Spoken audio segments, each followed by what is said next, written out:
just realizing that there are times where you feel like it might not happen for you, or you might have to start thinking of like a different career path. But just like sticking with it and knowing that eventually, like if you try hard enough, it will happen. You're right about that.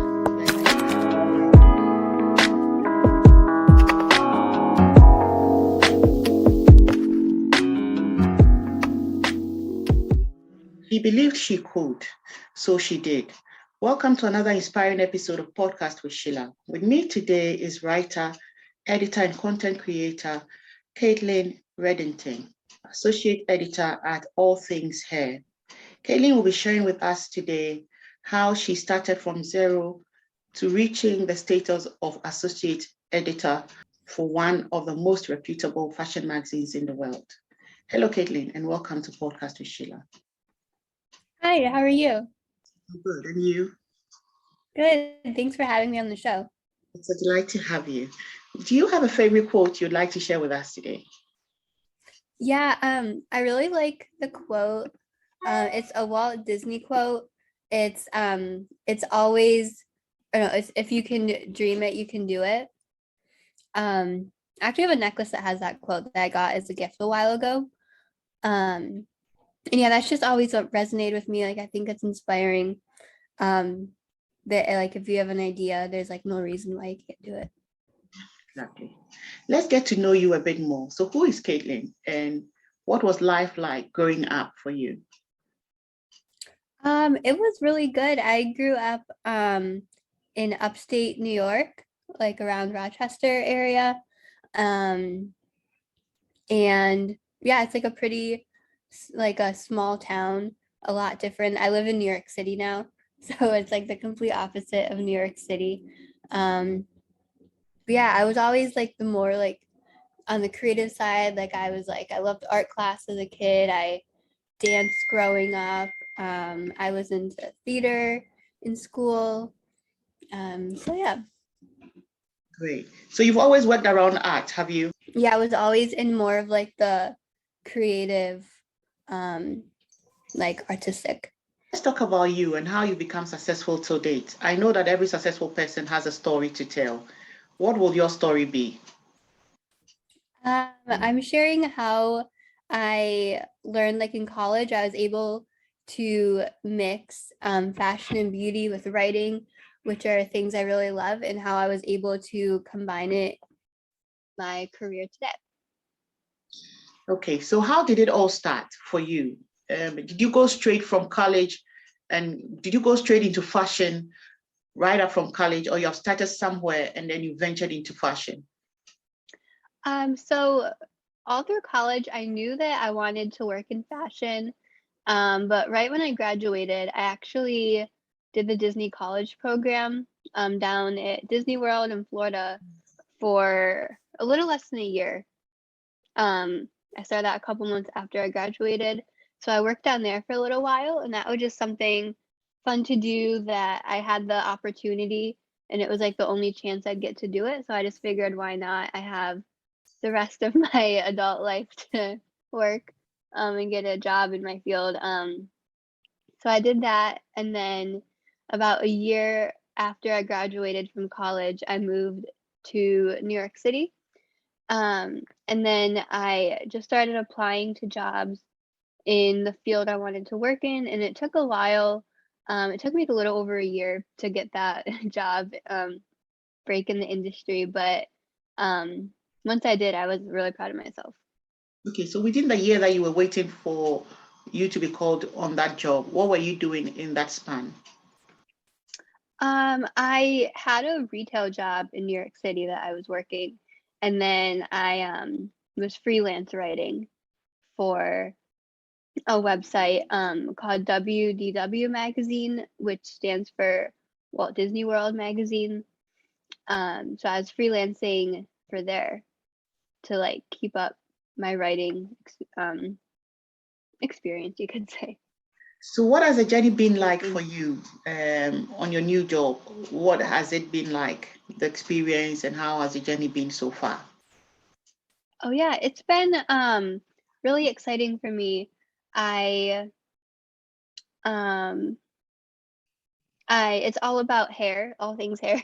Um, so that's been really exciting. I've definitely always had an interest in like beauty and hair, and I've been able to learn like so much more too.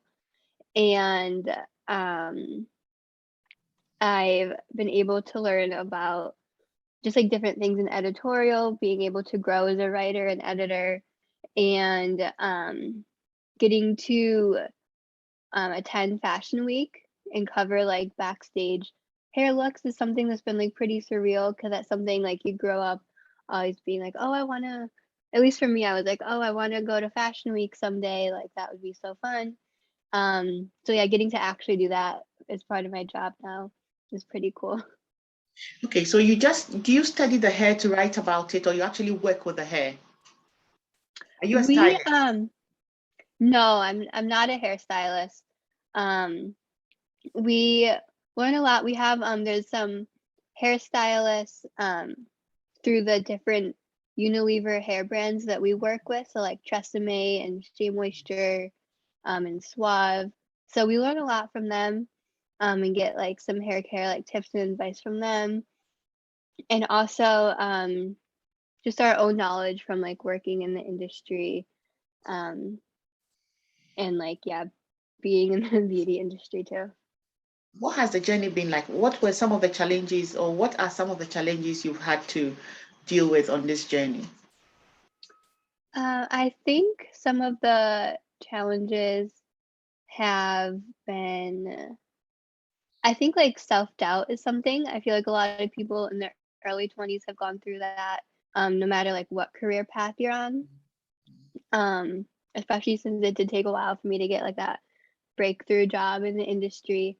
Um, just realizing that there are times where you feel like it might not happen for you, or you might have to start thinking of like a different career path.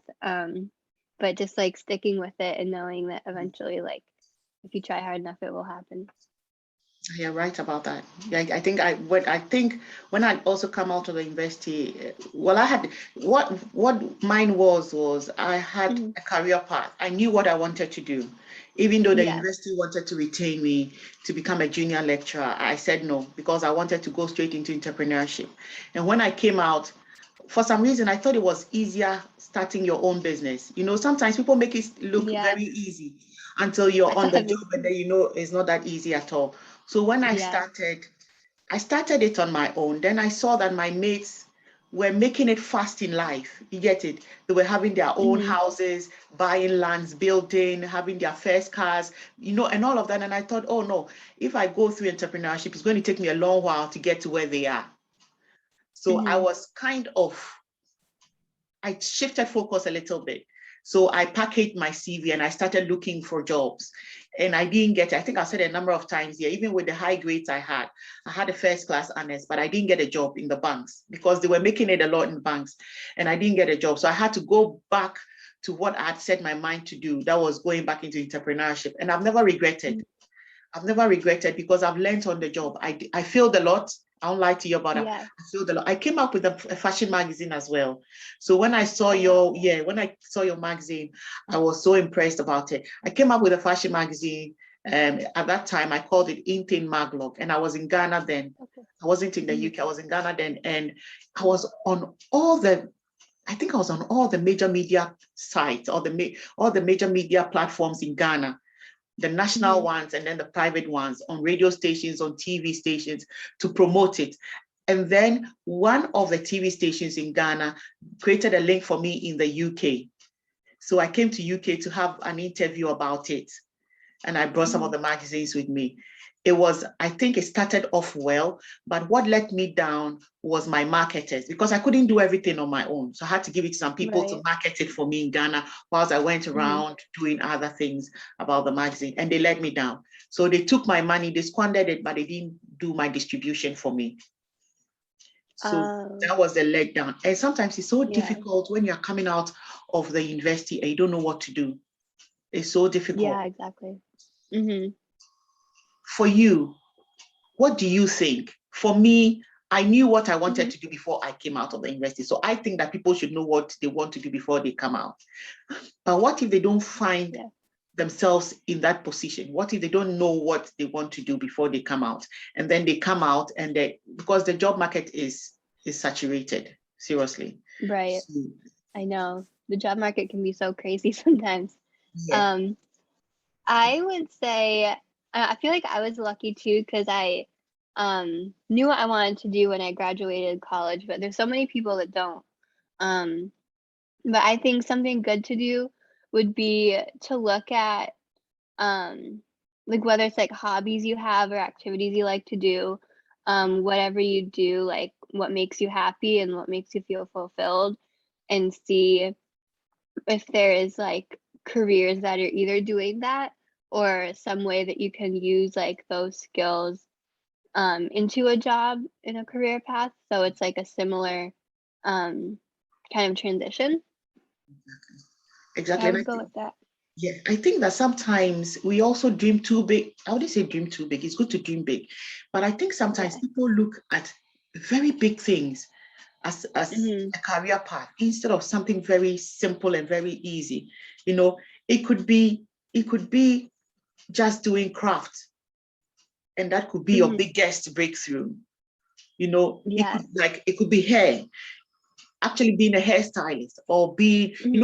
something hands-on could be your breakthrough Right. instead of looking at something very huge.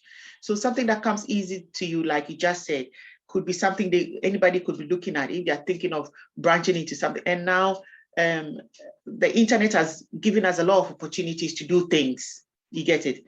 You can have Yeah. a page and then bring your ideas to life over there. So there are different things that we can all do to make this happen. I'm glad we're talking about this today. I believe that we'll Hmm. probably be giving ideas to somebody who is idea struck at the moment. But what has been your Yes. memorable moment on this journey? Um, I think my memorable moment, I would say probably getting to go like backstage for Fashion Week my first time. Since that's something we get to do for like the spring and fall seasons.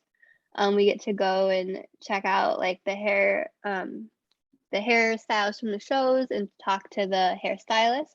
So I think my first time I did that was kind of like my like, oh wow, I made it kind of moment. Like I was like, wow, this is something I've dreamed of doing for a while, and like I'm in New York doing it, and it was like kind of crazy because I was like, I feel like at some point it's kind of like you feel like you have imposter syndrome at some point where you're like, oh wow, like I can't believe I'm the one doing this. But it's a good feeling knowing that like you worked your way to get there and you're doing it. I You think work with that designers, is it? personally. You work with designers when they want to come out with their. Um, yeah, I don't work like directly with the designers. Um, we just get to go cover backstage like through Tresemme, one of the brands we work with. So they are a sponsor of Fashion Week, which is how we get to cover like the beauty looks and the hairstyles from the show. But we don't work like directly with the designers. Okay. So what have you learned about yourself on this journey? What are some of the things you've learned about yourself? I would say I learned that I guess kind of like how to like stand up for yourself and kind of like step out of your shell a little bit because I'm naturally more of like a shy kind of person. Um, so I would say kind of being able to just be like more talkative in certain situations and like not um doubt yourself thinking like, oh, like I wouldn't be able to do that, like I can't do that, and just like going for it because there's a chance like there's not someone actually thinking like, oh, you shouldn't do that. It's like all in your head a lot of times. I think that sometimes we have to, for me, I think that we do better when we are out of our comfort zone. Sometimes we Yes. are forced to actually dig within ourselves to find out what is there. And we get surprised at the things we can do that we never knew we could do. But Yeah, exactly. when you're put on the spot and you don't know what to do, you quickly think of something and you find yourself, it's just like being a mother for the first time. Hmm. I remember when I had my son for the very first time, and I was a complete novice at it. I didn't even know how to carry a baby, let alone know how to wash him. But you find yourself doing it because you know that the baby is dependent on you. And when you look at it, I'm using a baby relatively to anything else. It could be a new job you find yourself having, and you don't even know what to do. But then when you are at it, you find yourself doing something about it. And with time, you become an expert with it. In the same way as taking care of a baby, like I was saying. I just look at him and I know even taking his clothes off his body was a big thing for me because I was scared. Am I not going to break his arm? Am I not going to hurt him? You know, all of that. But with time, you become an expert. So sometimes as human beings, I believe we thrive in areas we think we are not comfortable in. It's just about giving ourselves the opportunity and to do it. And then we'll do it. Instead of saying, no, I don't think this is for me. No, I don't want it. Instead of saying that, let's rather say, I'll do it anyway. Let me give it a try and see what I can make of it. And then we'll be surprised the kind of things that will come out of it. Great. I'm glad we talked about it. Is there anything else you'd like to say in regards to this? I feel like you covered a lot of it, but I definitely agree that I think it's so important to step out of your comfort zone, because I know times when I was been forced to do that, you kind of just like prove yourself wrong and then know that you can do it. What do you wish you knew about entrepreneurship 5 years ago? As how competitive being in New York is, and how many people are like wanting to do the same thing, knowing that it would take a while like to get a job in my field, and knowing just like how competitive it is. Because when I was in college, I got like internships. I did a year of college in New York City at the Fashion Institute of Technology, and it was my senior year of college. And when I was there, I got internships like pretty easily. So I was like, oh, this wasn't difficult. I feel like getting a job is going to be the same thing, but it was so much different. So I wish I kind of knew that it would be more competitive, and also how important networking was. Because I didn't really network a ton until I moved back to New York City in 2018. I started networking, but I feel like I didn't realize, I knew it was important, but I didn't realize like how important it is. Yeah. So you do content creation as well? Let's talk about it. What are some of the things that you do with regards to content creation? I do different like fashion and beauty, like reels and posts. And I have a blog that I haven't been as active on lately, but I have that. And I'd say I just like sharing my style and just like different makeup looks. I really am into beauty, obviously. And so just like sharing different like makeup tricks that I know and tips, and then sharing my style too. Would you like to share some of your makeup tricks with us? Sure. This one. I think something before you go in. I see that lately I like natural makeup. You know, makeup that wouldn't look too much, wouldn't make me look like a painting or like a drawing. You get it? I see a lot of that. I've never tried that kind of makeup, but I feel that it will be too much weight on my face. And in the past, I suffered acne, severe acne. Oh, yeah. So I'm very careful what I put on my face. So I don't put too many things on my face. And when I get used to one product, I want to stick to it and I don't want to change. Yeah, that's how I am too. Yeah. But lately, I see people do makeup like, and then the model looks like a painting. What do you make of it? What do you think of it? Do you think too much of the makeup application has side effects long term? let's talk about that. Is if there's any advice you could give, because I see it has become like a trend and people do it a lot. And I know people intentionally pay for makeup artists to come to their homes almost like every day to do it, or when they have a show to do it and things like that. Let's advise people on too much makeup on the face.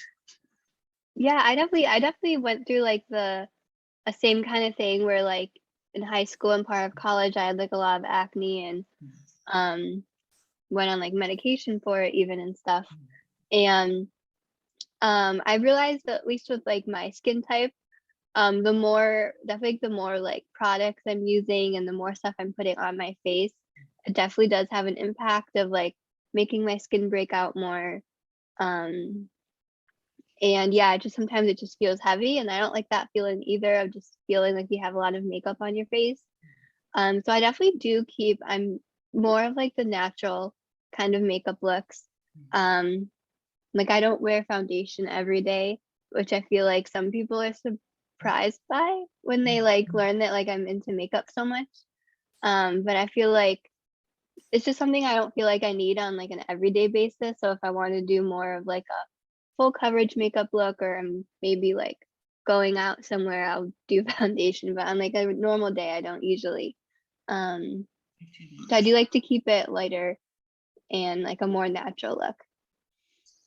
Great, great. I wanted us to advise young people who want to branch out to start their own businesses, if you had an advice for them. For entrepreneurship, I think I'm definitely more of like more in like the editor field versus like an entrepreneur having my own business. I don't have my own business. Um, but I would say just kind of in general, um, making sure it's something that you're really passionate about, whether it's like a product or a service that you're wanting to like create and share with people, or just like a career path in general that you're wanting to follow. Knowing that it's something that like you feel passionate about and that you want to keep sharing with everyone. Is there anything you'd like us to talk about that we've not talked about yet? I feel like we covered a lot already. Yeah, kind of about just like going after what you want to do. Yeah.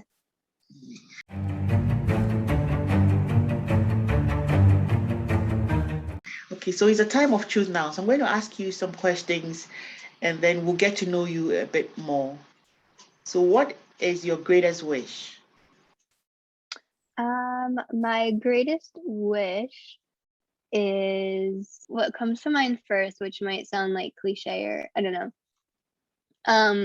I want to meet Taylor Swift really badly one day. I'm like been such a fan of her for such a long time and like I love her music. So if that were to happen, that would be a really good wish. Great. What makes you happy? Um, Being with my friends and family. I'm just like getting to spend time with them. Do you believe in miracles? Um, that's hard. I do. I think it is possible. Um, yeah, just things happening like out of the blue unexpectedly. What is your mission in life? Um, I well, I really enjoy like sharing like my sense of style and like beauty and like makeup with people and getting to do that, whether it's like through all things hair or just like on my own on social media. So I think just kind of sharing with people that it's okay to like be proud of what you like. I'm like into Disney a lot and I love like Disney style and fashion inspired by Disney. And I feel like that's something that isn't really like it's not like an on trend kind of a thing. But I feel like just being like proud of what you like and not letting um other people's opinions affect what you like. What is your favorite phrase? My favorite phrase, I guess it's another quote. It's another Walt Disney quote actually that I thought of. But it's another one that says it's kind of fun to do the impossible. I think that one's really inspiring because it kind of just shows that, like, hey, you have this idea. It might feel like you can't do it, but like, why not? Just go for it. Finish these sentences. I will love. I guess I will love my friends and family. I will forever treasure. I'll forever treasure the like relationships in my life that have like helped me through something I've gone through. I pray. I pray that everyone will like find happiness at some point in their life. I cannot. I cannot let self-doubt get in my way. I believe. I believe everyone has a purpose in their life. What will be your final message to our listeners as we wrap up? I would say my final message is to go after your dreams, whatever that may be, if it's a certain career you want to do or just something you've always wanted to accomplish in your life. And if it's something that you really want to do, don't let other people try to talk you out of it or tell you no. Where can our listeners connect with you? They can connect with me on Instagram. My username is Caitlin_and13. And then also on allthingshair.com. All my articles are up on there and they can check out all the hair tips on there. Great. I think I'll be heading forward there to go and check up some hair tips as well. We would like to say a massive thank you, Caitlin, for coming on podcast with Sheila today. Yeah, thank you for having me. It's a pleasure. If you've been listening in, this has been season 2, episode 7 of our podcast series, where we've been bringing your way seasoned guests with inspiring real life stories to share with us. Do not miss out on all these lovely experiences. Subscribe and be notified when a new episode is released. We have a video presentation on our YouTube channel. Just search for Podcast with Sheila on YouTube and you'll find us. Until we meet again, have a brilliant week.